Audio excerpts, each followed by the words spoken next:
Terrance, what happened this week as opposed to prior weeks? Is that just more getting the opportunity to get the ball in the end zone, or was it just a good night for you on a good match?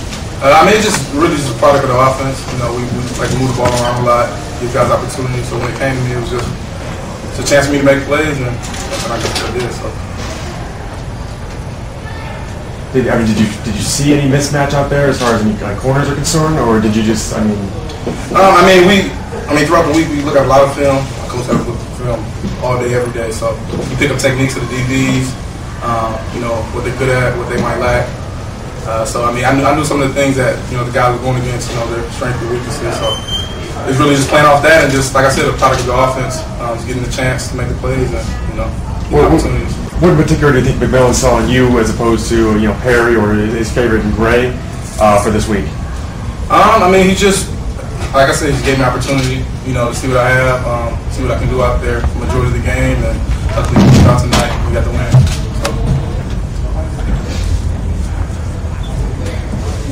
Talk about some of the different things that you guys did, especially in the first half. Some of the looks down in the red zone, switching out Russ and Luke. Yeah, Coach House, is our offensive coordinator and our defensive coordinator. He likes to give the defense a lot of different looks, different mismatches. And just varied it up. Just give a lot of variety and so you can have really keen on what we're doing. Especially when we're watching film. As time goes on, teams get 6 weeks of different things that we do all the time. So it's just having a variety of plays, having a variety of packages that he does. And, it works out because it keeps the defense on the toes. They never know what they're going to see. So it really helps us out. Brandon, once Hall went out, you guys seemed a little lost in defense for a little bit there. You guys obviously picked it up, later on in the game. But how did that affect you guys? Man, you can't never recover from losing somebody like Vic Hall. We had Kelvin Morrison there for a little while in the secondary. You know how great he is. Can't do nothing to help us out there. But like I say, we took Vic got hurt. He went down. Never can replace him, man. We just sucked it up and played together as a unit, brought it together. Coach, what made you go to Perry on that on the final touchdown play right there? That 100% was Russ Michna's call. 100%. He was just stealing him. No, he just said. I went to him. I said, "We want to do this." He's like, "I like what I have a play. I want to run." He threw a great ball, and JP made the catch. Russ Michna is a lead quarterback in this league, and he proved it tonight. No matter how bad he played last week, Russ Michna and all 21 guys in that locker room won that football game tonight because of their heart and how hard they played at the end of this. We lose a guy, we roll the dice as coaches and only dress 3 DBs, and guys stepped up and made plays. No matter if it was Kamo moving out there, Reggie Gray, this guy playing in the middle for the first time all year, Rudy. You can't teach heart, and these guys have it. That's why we're excited about this team. I asked Terrance a question, and I'll now ask you it. It seems as if you targeted him more, obviously more, tonight than you have in previous weeks. Was it a mismatch you saw there, or was it just he was playing well? Who, T? Yeah. I think it was what they were allowing, what they were giving us. They were playing a lot of zone out there, and he's wide, and the sit-downs and everything he does, the drags, they were giving it, they were allowing it. Russ is a smart quarterback. He's going to throw to the wide open receiver, and tonight was Terrance's night. A few weeks ago it's JP's night. A few weeks ago it's Reggie's night. Russ knows what to do with the ball. We see it on film, and Terrance had a big game for us tonight and helped us win a game. How often do you give Russ that control of just letting him pretty much call whatever play he wants towards in there? Does that happen often or no? He's the guy in there, having the bullets fired at him. We can say that. He's the guy in there feeling the pressure. He's the one that sees the coverages, and he's been around the game. He knows it, and we feel confident enough that with Russ calls a play that it's going to work and be successful. We came in the locker room at halftime and he's drawing plays up on the board that we needed to run, and what, 3 of them worked? Yeah, touchdowns. So that's how smart a kid. He's not only a good quarterback, he's so smart out there, and he's another coach on the field, and he's making these young receivers even better than what they are. Talk about your offensive line tonight. A lot of pressure Do on I have us. No, it's one guy here, and it's hurtful because there's guys. Those 4 guys really work hard in practice to try and get better. They know they're struggling. And it's a breakdown here. Sometimes you can't blame the offensive line. Russ trying to make plays, holding onto the ball a little longer than he should, and he's getting hit. we went against a good front four tonight. LaFall's one of the best in the league, Vasquez. We just have to continue to get better. They know that. They're frustrated. One thing I talked to them after the game about is, Coach, we'll get better, we'll get better. And that's what I love about this football team. These guys want to get better. They want to be successful. We're excited to be 5-1. We may not have played these first 6 games like we're 5-1, but we're 5-1, and we're going to continue to get better. And, that's all that matters. Coach, you've had a few games that have been within a few points, and fortunately you've been on top of those games. How much does that help this team to handle those battle in the trenches here each game? Tremendously. I mean, it's guys going out there and believing. I preach to these guys, and our coaches preach to these guys about believing in our team, having the heart to go out there and make the plays. And these guys just buy into it because they're such good character guys. They go out there and they do everything we ask them to do in practice. It transfers over to the game sometimes. Sometimes things don't go our way, but they always believe in their heart that we're going to come out victorious. No matter what, no matter how it plays out, no matter what happens. I mean, 9 seconds left and we're at the 20-yard line and we score a touchdown because we believe that we're going to make that play and win. And we do it, and we've been successful in Iowa, here in Milwaukee and in Orlando. We're just going to continue to do it. Talk about bringing in setup. Obviously, here he is, extra point to win the game. When did you bring him in? How confident are you in him at that point?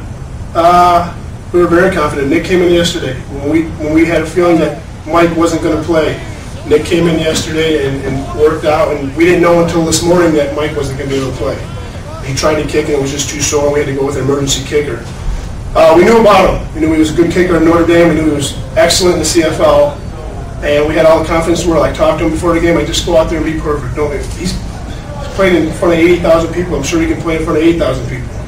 So he went out there and, he should be sitting up in one of these chairs right now. For a kid that comes in for his first game and kicks the winning extra point, just missed a huge field. The kid was outstanding. Hit the net on all the time and gave us an opportunity to maybe even get some off the net. For a kid to come and do that for his first time ever playing arena football was outstanding. And, we'll see what happens with Mike next week with his health, but we're excited to have Mike back if he's ready, and if he's not, then, we have a chance to get set up. After last week and now a very good week this week, Reggie Gray's kind of found his groove, returning the kicks more. Is it safe to say he's locked in as your number one returner now? Reggie doesn't want to come out of the game. JP's been dying to get back there. Vic Hall got banged up. Reggie's he's one of the most explosive receivers and players in this game, and he continues to go out there and make plays. And he's a strong little kid for 150 pounds soaking wet. So he goes out there and he breaks tackles and makes plays for us. And he works just as hard as these guys next to me and the guys downstairs in the locker room. So we're safe to say that Reggie will be our returner. When Vic gets back, he'll get some. Reggie's got to run in motion 90% of the time too, so we don't want to tire him out and burn him up that much. So it's a game plan decision every game. Do you guys practice moving around different players in the secondary in the event of an injury like Vic Hall's today? Yeah, we do. Everybody got to be interchangeable. We figured that out in camp. If you can't play all 3 positions, you just can't play. For this simple reason right here, if one goes down, somebody has to be able to play every position. So, of course. And Reggie's worked a little bit at DB in practice and things like that. And Kamo obviously did it last year for us. But the problem with moving Kamo out of that jack position is we lose all our checks. Kamo makes all our checks on the defensive front. And when you do that, it opens more windows up, which gives them more success. So we had to put Kamo back to the jack linebacker and move Reggie out there. What do you say about the kid? He goes out there and competed and did the right thing on defense. But I can't tell you how many snaps he took tonight. Probably more than 90% of them. So it was a pretty good game for him. I asked Terrance before as well, Bob. I'd like to get your response on that. Some of the different looks that you showed early on in the game down in the red zone, switching out Luke and Russ and Kelvin and Ortiz. Just keeping the defense off balance. We've been very successful with our big package when Luke goes in there and runs when Kamo in the backfield, and we were successful again tonight. I think they stopped us once.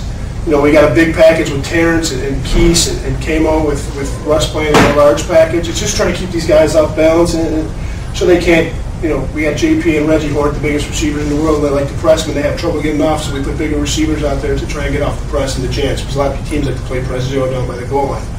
So it's just giving teams a different look and trying to keep them off balance and see what they can do. We'll switch up now that we've shown a lot what we did tonight, we'll switch up stuff next week for our game plan against San Antonio, which is going to be tough next week against the division opponent.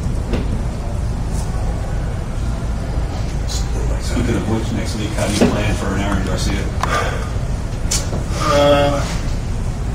You can't. I mean, you can't. The kid's a dynamic. He's one of the best in the league. Was he go to number 3? Is that what it was? I mean, he's one of the best in the league. I played with Aaron my first year in Marine football in '95. So I know I'm old, so I know he's got a feel.